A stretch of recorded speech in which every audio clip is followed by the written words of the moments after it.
On December 16, 2017, footage shot by the U.S. Navy spread panic among the American population.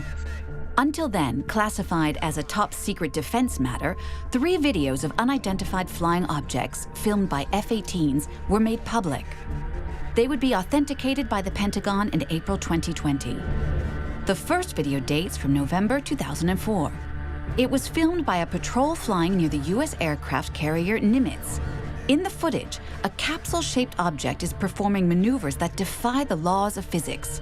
On that same day, the radars of the missile cruiser USS Princeton confirmed the presence of several flying objects. An F-18 patrol was immediately dispatched to the spot and filmed one of what are commonly known as UFOs. But what experts prefer to refer to as UAPs, unidentified aerial phenomena. Around the same time, the serious and respected New York Times revealed the existence of a secret program. Tonight, CNN has learned the Pentagon had a secretive program to research UFOs like the one Fravor spotted. The project was called the Advanced Aviation Threat Identification Program, run by an official named Luis Elizondo. Tens of millions of dollars for the project were pushed through by former Senate Majority Leader Harry Reid. I was a leader of the Senate at the time, and I went and talked to Senator Inouye from Hawaii, Senator Stevens from Alaska. They were the 2 leading members of the Appropriations Committee that determined where money would be spent for defense. They also controlled what is called the dark money, the black money, that didn't show up anyplace. It was secretive, it was classified. And so I asked them to meet in a secure room in the United States Capitol. And I said, gave them a little bit of background. I said, I want to spend some money trying to figure out what the hell is this all about. The U.S. media leapt on these revelations.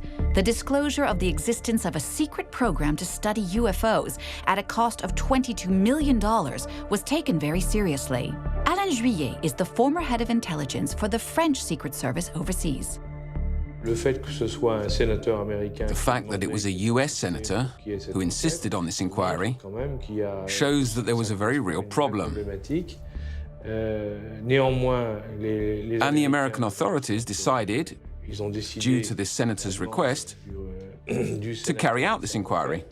And they did so because there were a certain number of phenomena about which American pilots, along with some others, were asking very serious questions due to the images they had filmed or seen.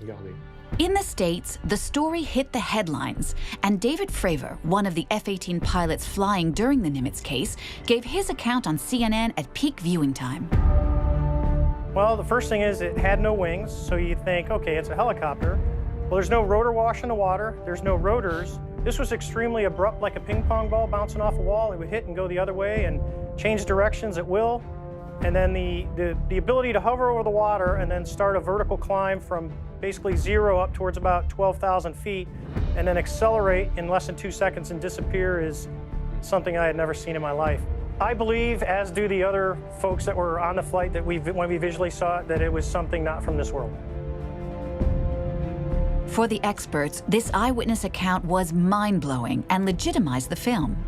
Until then, the military had rarely given its opinion. A massive shift had just taken place in the United States.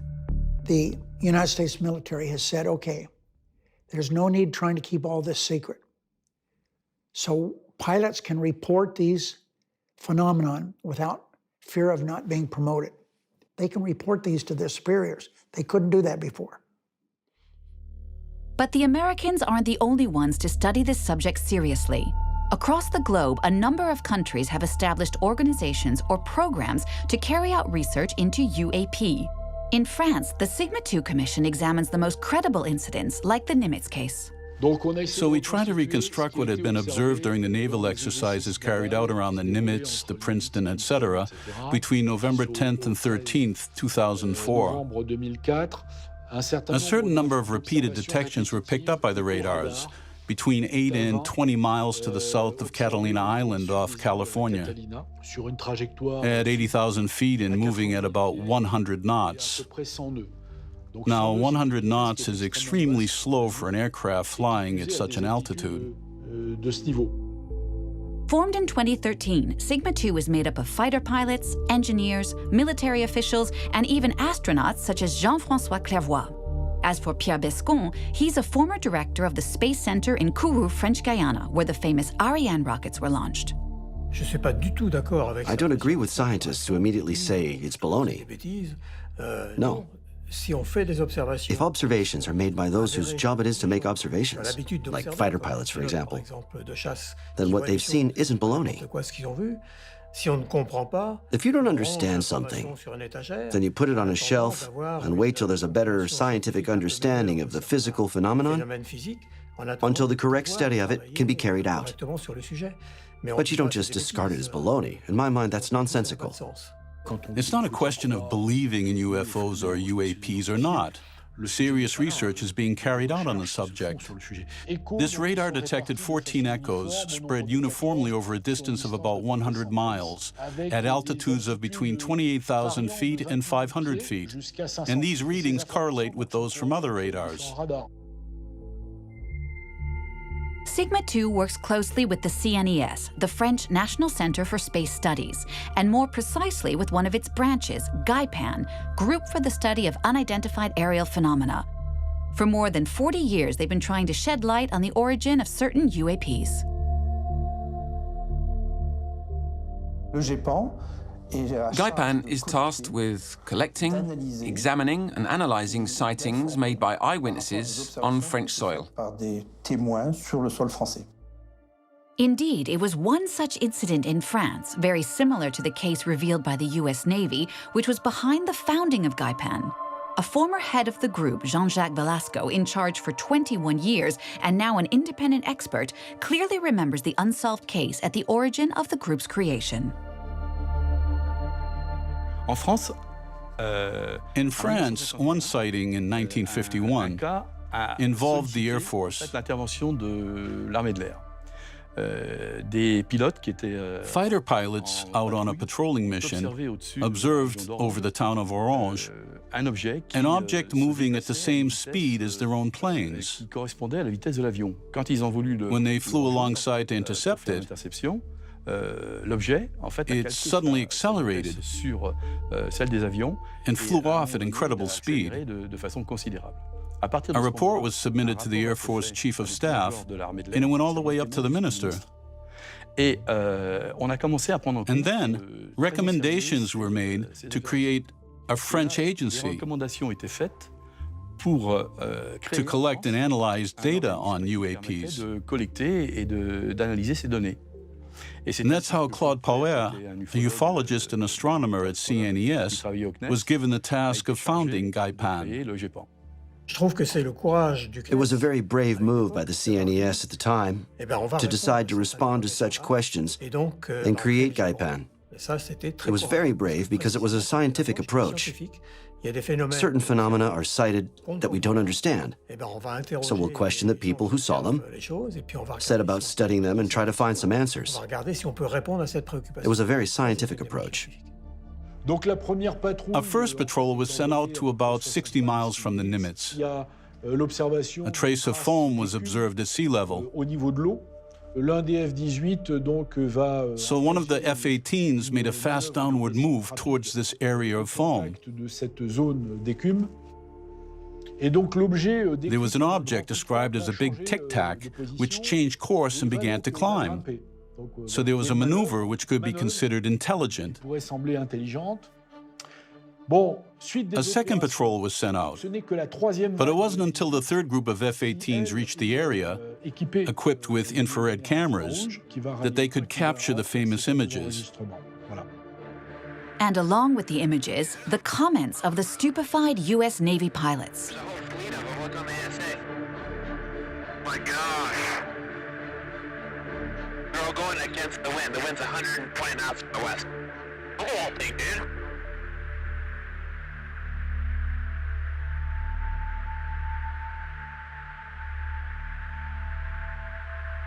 That's not our LNS though, is it? It's not. That is an LNS, dude. Well, if there's like another thing, it's rotating. Here was something undeniable, as it were. The pilot saw it, the cameras filmed it, the control tower picked it up, so suddenly there was a real problem. A certain number of cases clearly show interaction with the planes. And this is proven. When you take the number of aerial cases worldwide, officially recorded cases, there are about 2,000 of them. And 140 of these feature the same stereotypes that have been reported since 1947. Objects with speeds that can go from 0 up to 10,000, 20,000 kilometers an hour, recorded by radars.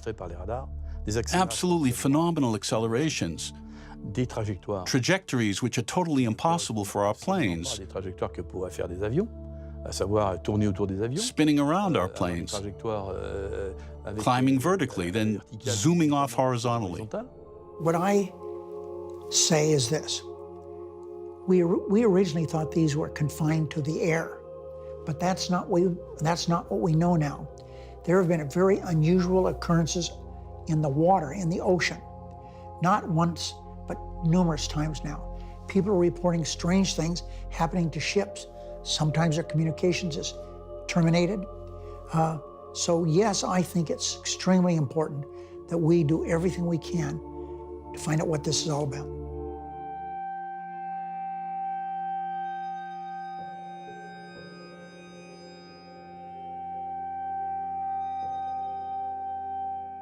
Periodically, the Pentagon and the US Air Force Chief of Staff show interest in UFOs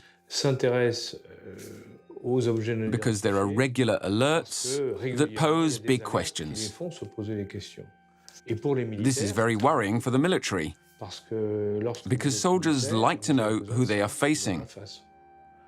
So, if you're faced with something you don't understand, and therefore can't master, it's only natural for them to try to understand and set up commissions to find out what exactly was going on with some of the sightings. And these worries aren't recent. Since the end of World War II, the US authorities have established several commissions to investigate such phenomena. Notably, Project Blue Book, for which the famous astronomer J. Allen Hynek was the scientific consultant. He didn't believe in UFOs, but after several years of study, he began to have doubts and finally validated the reality of these unexplained phenomena. At the time, the US military was already forced to communicate on these very special cases. I am here to discuss the so-called flying saucers. The Air Force interest in this problem has been due to our feeling of an obligation to identify and analyze to the best of our ability anything in the air that may have the possibility of threat or menace to the United States. In pursuit of this obligation, since 1947, we have received and analyzed between 1,000 and 2,000 reports. However, there have been a certain percentage of this volume of reports that have been made by credible observers of relatively incredible things. It is this group of observations that we now are attempting to resolve. Today, the US is still driven by the same preoccupations. Nothing has changed. They fear for homeland security. They must protect their population from a potential attack. Like in the 1950s, this concern motivated officials to analyze new footage shot by the US Navy in recent years. This was the reason behind the famous ATIP program. There are scores and scores of occurrences that are reported. And not only that, our technology has gotten much better on airplanes, and they can take pictures of these things. And we've got some stunningly good pictures of them. Are they a threat? I don't know. But I do know that we can't turn our heads and pretend they don't exist, because they do exist.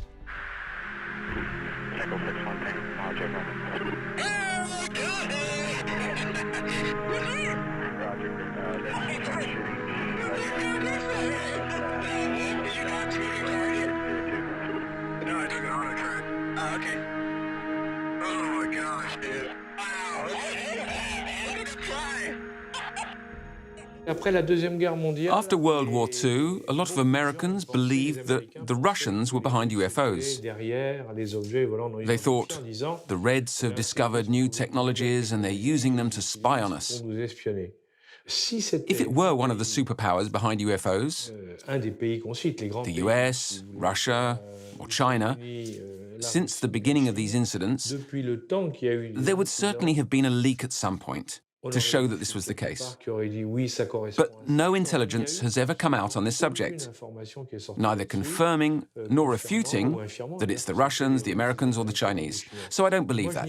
I think it's something else.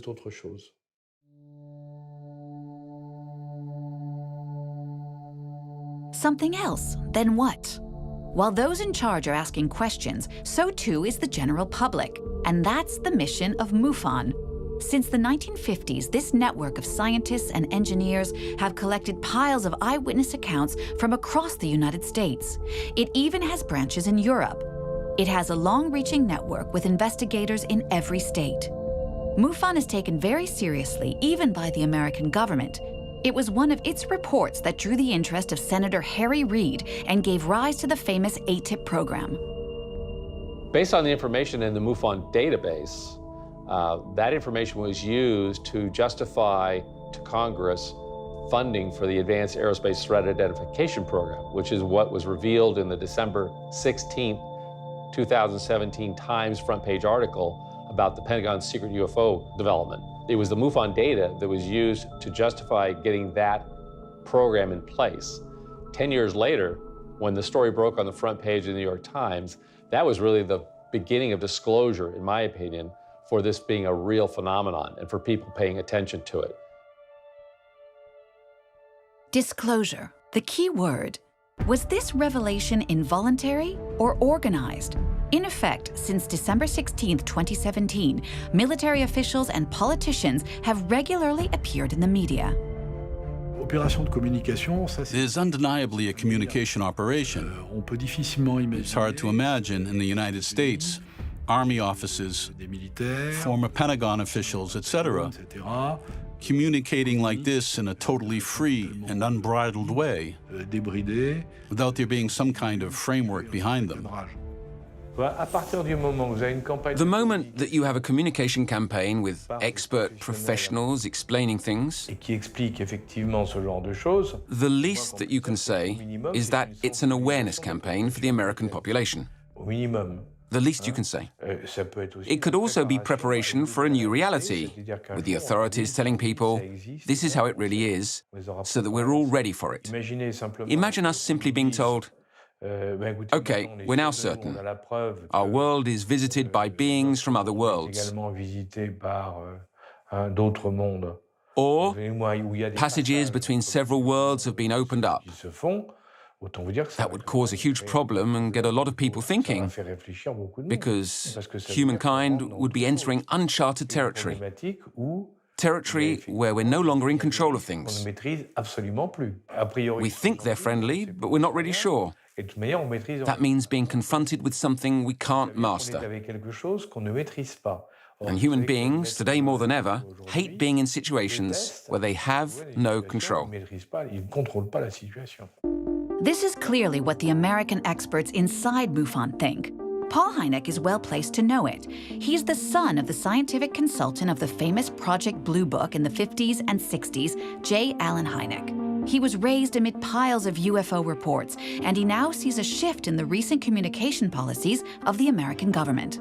The disclosure of the existence of the ATIP program, Advanced Aerial Threat Identification Program, and the recent disclosures about what the Navy has seen and admitted that they've been seeing for an over 9-month period UFOs every day almost, and they can't explain them, and frankly, they need some help. That's rather startling. It's a very candid confession on the part of the government. So it certainly seems, and my friend Richard Dolan is very convincing in a presentation he makes of sort of the timeline of events leading up to what may be a grand disclosure. There certainly seems to be activity by the US government recently that's consistent with that of a government that's acclimating the populace to a potential grand disclosure. Paul Hynek and the other members of MUFON are convinced. In 2018, they even invited the former head of ATIP, Luis Elizondo, as a guest speaker. He confirmed their intuitions. I think disclosure already occurred. I don't think necessarily disclosure is an event. I think it's a process. And I think that process began. This is real. This is what your $22 million worth of tax money was spent on. And there's a lot of it. But what purpose did this $22 million serve? What light has been shed on unidentified aerial phenomena? What studies exactly did the Americans carry out within ATIP? Work was essentially overseen by Bigelow Aerospace, a company run by Robert Bigelow, a businessman with strong views who's convinced extraterrestrial life exists. I'm absolutely convinced. That's all there is to it. Do you also believe that UFOs have come to Earth? There has been and is an existing presence, an ET presence. Where exactly? It's just like right under people's noses. Oh my gosh. Wow. Why did Senator Reid decide to work with Bigelow Aerospace? A choice that may seem surprising and one that earned him a good deal of reproach. Today, he still backs his decision. I wanted to spend this money, as I indicated, $22 million. But we couldn't direct that money to someone, so we put it out for bid. And everybody had the opportunity that was interested to bid on it. Bigelow bid on it, and the United States military thought his bid was the best. And so that's why he undertook this. And he did it for a number of reasons. First of all, he been interested in these objects for many, many years. And because of that, he was willing to provide a lot more than any of the other bidders would do. I mean, office space and space for technology. He did a good job of preparing for his bid, and he got the bid, and I'm glad he did. So what fields did Bigelow Aerospace work in?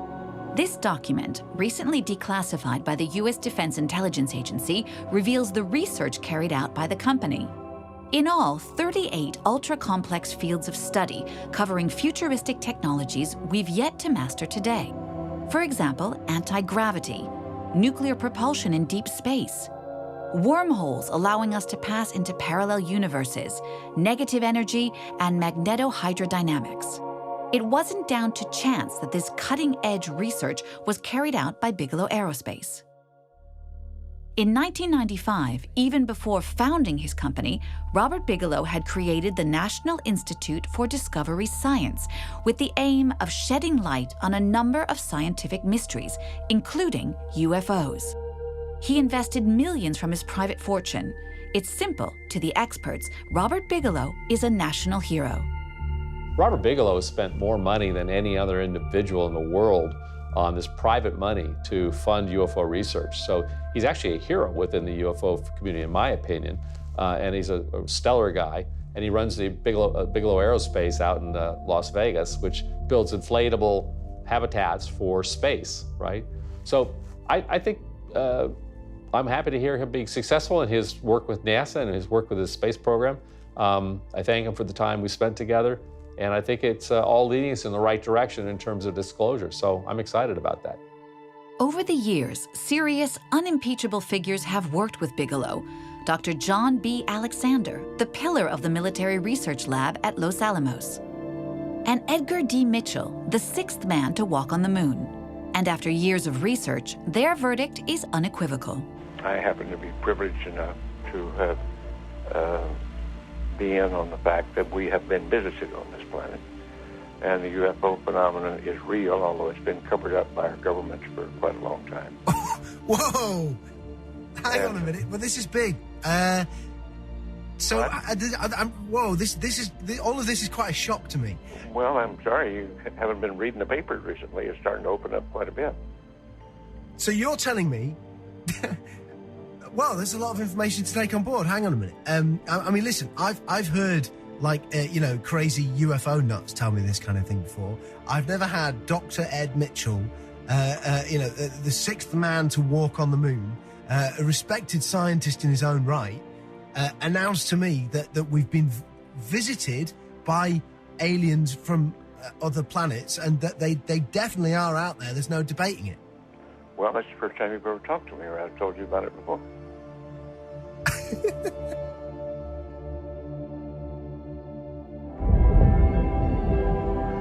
And for Edgar Mitchell, along with many other specialists, the nuclear industry has a close link with the phenomena.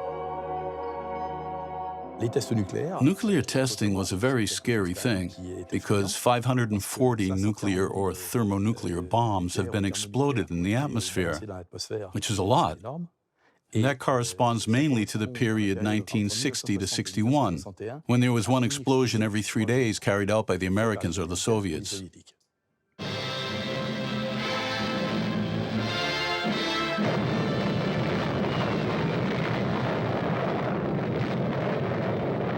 This is atomic energy. In 1949, there were already clues as to why these surprising phenomena were reported in certain geographical areas. Nuclear sites, in particular, were regularly flown over. For two top-secret commissions, since disclosed to the public, Edward Teller, the scientific advisor to the White House, was a participant. He was the father of the hydrogen bomb.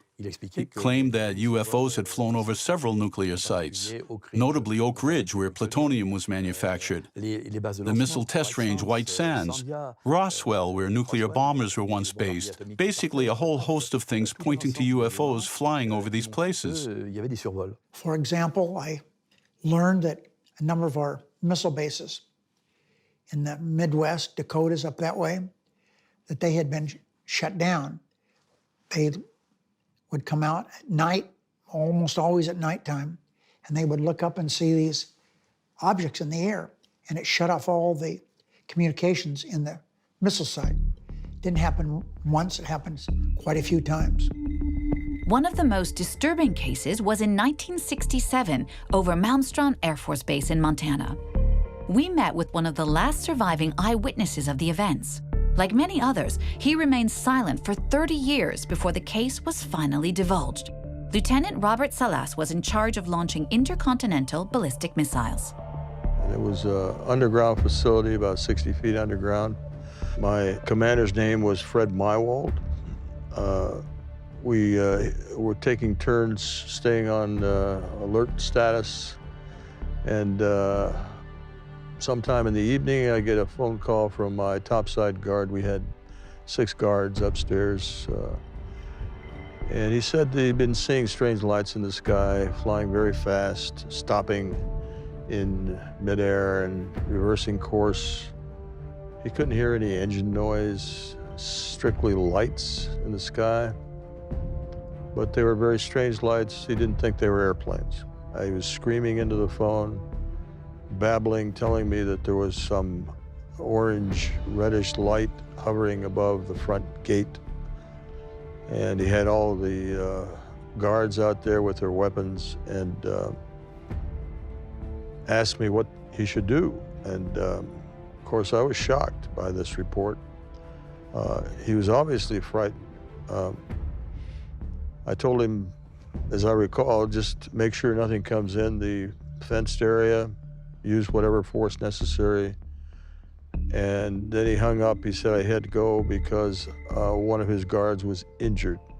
I went to wake up my commander, and as I was telling him about the phone calls, our missiles shut down. We had 10 missiles under our control, and all 10 of them went what we call no-go. They couldn't be launched, they couldn't be used. So that's basically the story. Of course, we reported it to command post. Some would go even further, not hesitating to speak officially about extraterrestrial encounters on their missions. For 3 years, Paul Hellyer was Canada's National Defense Minister. During the Cold War, 1961, there were about 50 UFOs in formation flying south from Russia to across Europe. And the Supreme Allied Commander was very concerned and about ready to press the panic button when they turned around and went back over the North Pole. So they decided to do an investigation, and they investigated for 3 years, and they decided that with absolute certainty that 4 different species, at least, had been visiting this planet for thousands of years.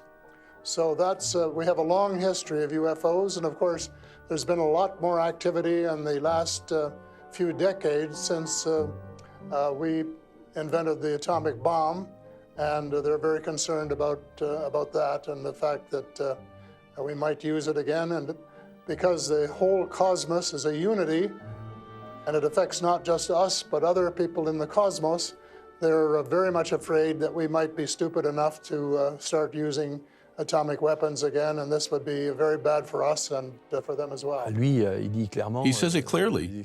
Aliens exist. They came here to stop us, etc. I'm not at that stage. I simply say there are phenomena, controlled objects, which confront us with a certain number of questions. Is that a signal?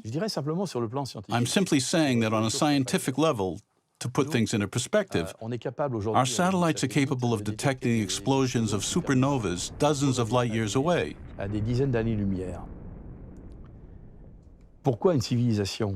So why couldn't a civilization more advanced than ours have the capacity to detect nuclear explosions on Earth? Because a nuclear explosion has all the elements of the electromagnetic spectrum. It enters the field of the microwave spectrum via ultraviolets and infrareds. Consequently, this signal is an artificial one that could be detected a long, long way away. And this could explain why there have been such a huge number of sightings over nuclear sites. The question remains.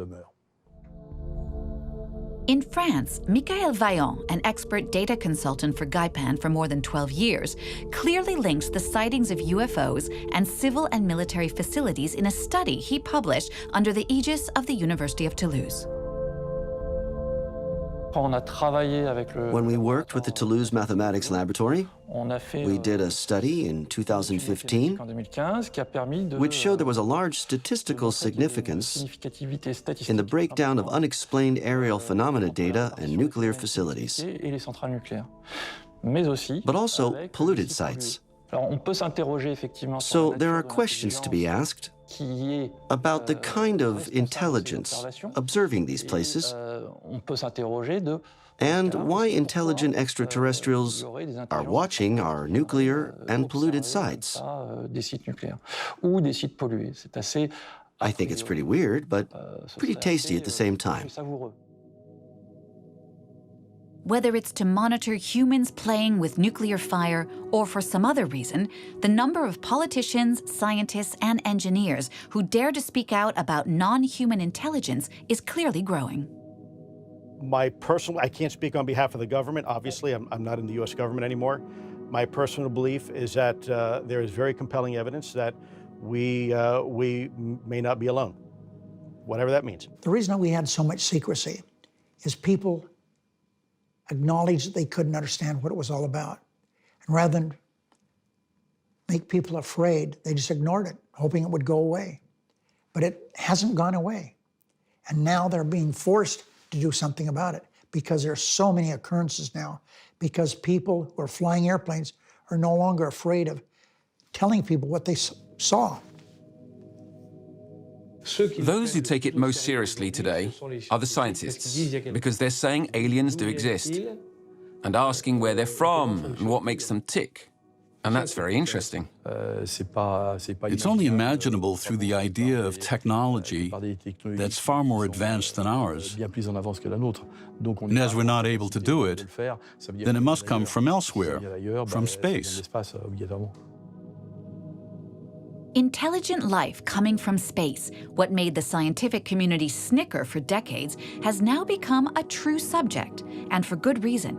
In just 25 years, astronomers have discovered the existence of 4,000 exoplanets, some of which are similar to Earth, and could therefore be home to forms of intelligent life. And why not a civilization more advanced than ours?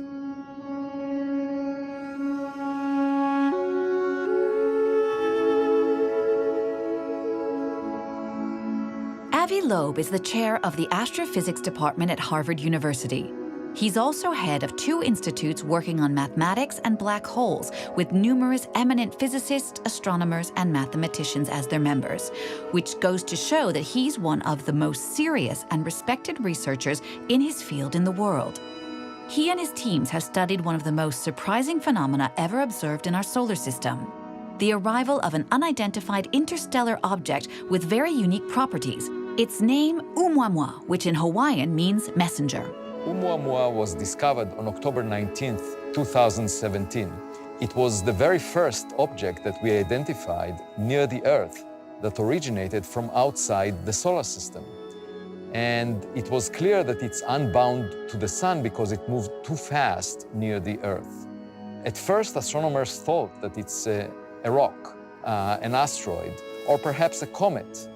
So it was monitored only for 1 week, and then it was realized that it has some strange properties. For one thing, as it spun around every 8 hours, it changed its brightness by a factor of 10. And that implies that its area on the sky changes by a factor of 10, because all we see is reflected sunlight. And what it implies is that it's at least 10 times longer than it is wide, much more extreme in shape than any other object that we have seen from within the solar system before. And then astronomers looked at it a little more the following month, but didn't much pay attention to it, and by January it was too faint for us to look at. But the data that was taken earlier was analyzed, and then it was realized that in fact Oumuamua deviated from an orbit that is shaped just by the sun's gravity. And there was an extra force pushing it away from the sun. This could have been the result of outgassing the way we see in comets, where water ice on the surface of the comet evaporates due to the illumination by sunlight. But in the case of Oumuamua, we didn't see any evidence for a cometary tail. There was no gas that was traced around it, and there were very tight limits derived by the Spitzer Space Telescope on carbon-based molecules in the vicinity of this object. And so it was very puzzling. What gives it this extra push? And so in a paper that we wrote, we suggested that perhaps the push is given by sunlight. And in order for sunlight, as it reflects off the object, to give it enough push, the object needs to be very thin, less than 1 millimeter in thickness, similar to a sail that is being pushed by wind on a sailboat. And in fact, our civilization is currently developing the technology of light sails, where you push on a lightweight sail with light. And as a result, as the light bounces off the sail, it gives it a push that can propel it to very high speeds, up to the speed of light potentially.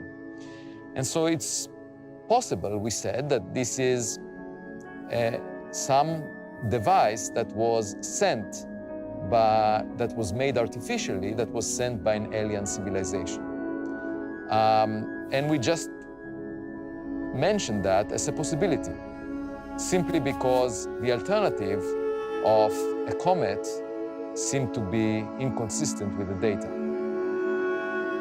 Although Avi Loeb's solar sail is still an exotic yet possible hypothesis, the technologies that could explain the unparalleled performances of such objects are inspiring scientists, the military, and private companies. So are these research programs smokescreens for a fiercely competitive race for tomorrow's technology?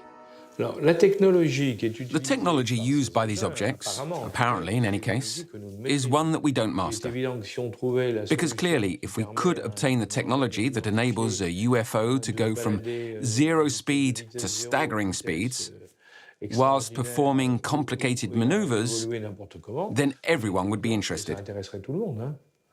Because it would change the fighter plane, among other things. After all, if we discovered it, we could use it to defend France. So the two things go hand in hand. It's great to understand the phenomenon, and then why not benefit from it? So was the goal of Bigelow and the famous American $22 million project to discover the technology of these phenomena so as to benefit from them? The senator at the origin of the program seems to confirm it. Do I believe that technologically the program we spent money on has been helpful? The answer is yes. Do we have any answers? Yes, we have answers, but not too many. I'm interested in science. I believe we have to know what causes these. Where do they come from? And I think we also have to do it to be competitive. Other countries, including France, have done work trying to figure this out. And I'm confident China has. I'm confident that Russia, which is run by former head of the KGB, I'm sure they're doing work on it. That's why I think that we need to do work on it, we as United States. In the race, the Americans seem to have gotten off to a good start. Looking again at the list of Bigelow's fields of study, many of them are on things we're yet to master, but their applications would be revolutionary.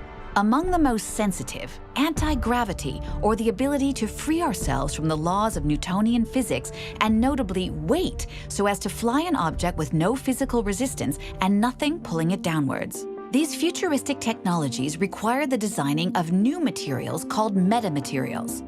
Recently, a private company signed a contract with the U.S. Armed Forces for the research and development of these technologies. In June 2018, Dr. Hal Puthoff, co-founder of the company and a former ATIP member, made some surprising comments on the subject. It was a multi-layered bismuth and magnesium sample.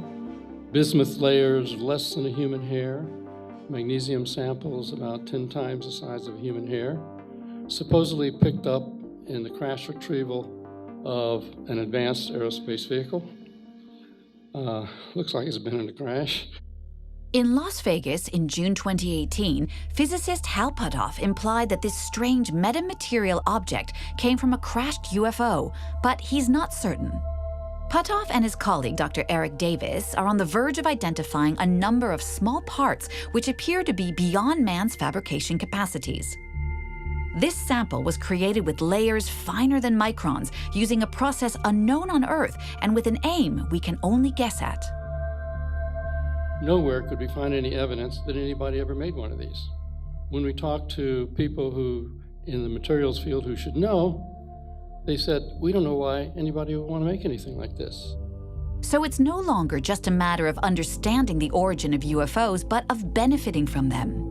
These metamaterials might have exceptional properties which could prove useful and profitable. They definitely have metamaterials. I've seen the photographs of it. I've talked to them about that. They're trying to figure out how they operate. It appears that if you put a frequency into these materials, they actually can levitate. I mean, that's what I'm being told. I haven't seen it. I don't know the details behind it, but they're trying to understand exactly how these are created. It's a bismuth kind of a material, and it's stratified. So it's new stuff to us, and we're trying to figure out how it works. This know-how could also help us solve our ecological problems and ward off global warming. Energy and propulsion systems are two things right away, because there seems to be this sort of tantalizing promise of limitless, free, environmentally impact-free energy that we could tap into, whether it's anti-gravity or something beyond even photonic propulsion, teleportation, or something of that nature, such that we could sort of master the physical universe in ways that we can't even dream so far, which would move us well past fossil fuels and solar energy and nuclear power to limitless, abundant energy for all that can do things so far beyond what we're able to.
haven't really been that numerous in the history of mankind. They pretty much started after World War II.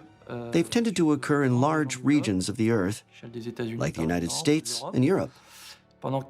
And over a few days, hundreds of people report sightings of unexplained phenomena. When usually, in France, for example, you just get one sighting every 2 days or so. That's already a lot, but during a wave, it skyrockets. Jacques Vallée and other scientists have posited what they call control theory. Maybe, since external intelligence could be behind these waves, controlling how they're organized. And behind this control theory is the notion of learning theory, where the phenomenon teaches humans about their presence. There are what we call spaced-in-time learning methods, which allow you to undergo a kind of apprenticeship on an individual rather than a societal basis, during which you learn to save time and energy when learning something. For example, if I'm a lazy person who must learn a list of words, I want to save energy rather than senselessly repeating the list of words sequentially. So every day, I'll space the time between learning sessions, and this will follow a law of power, a law measured on a human scale, and generally a law to the power of 2. This means that time will double with each learning session. 1, 2, 4, 8, 16, 32, etc. And we observe this same law with waves of sightings. Only here, these waves follow a law to the power of 2.04, to be very precise. This precision is extremely important because it allows to anticipate the date of the next wave of sightings. And the next one, following a period of great inactivity today, should be in October 2035. It's not tomorrow, but it isn't in the too distant future.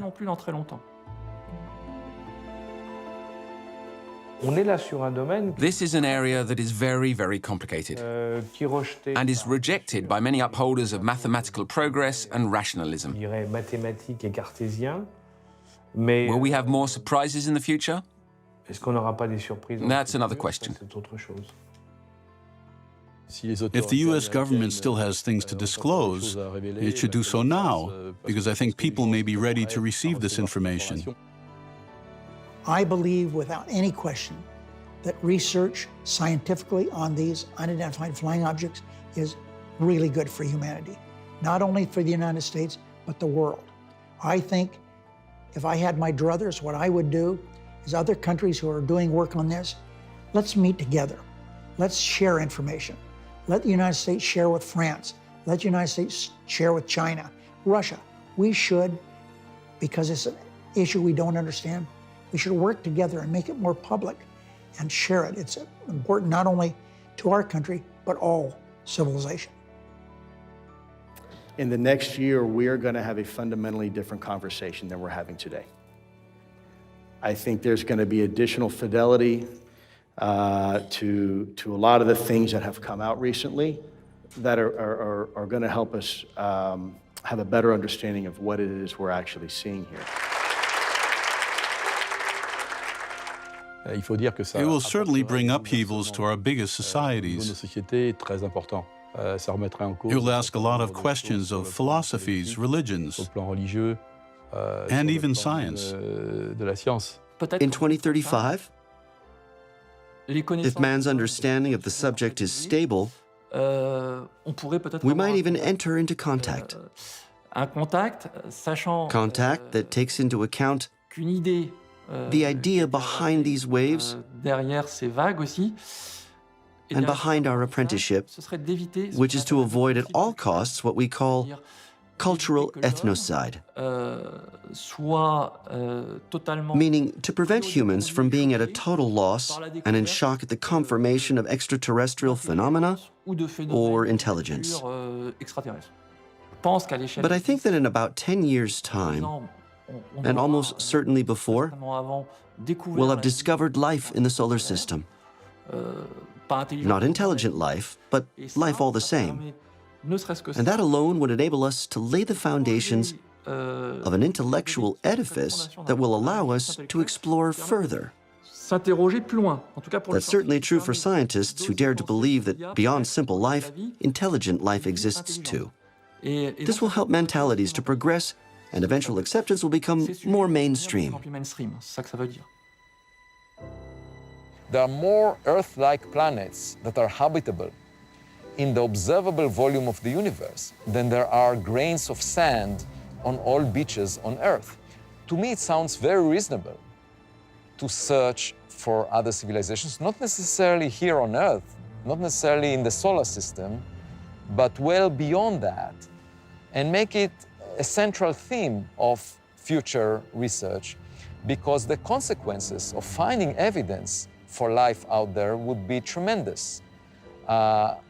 It would change our conception about our place in the universe. It could teach us about advanced technologies that we have never dreamt of developing, and it can also provide us with an important lesson about how to behave as a civilization. It would make us feel as one team that is learning something together from another team that went through a similar process in the past.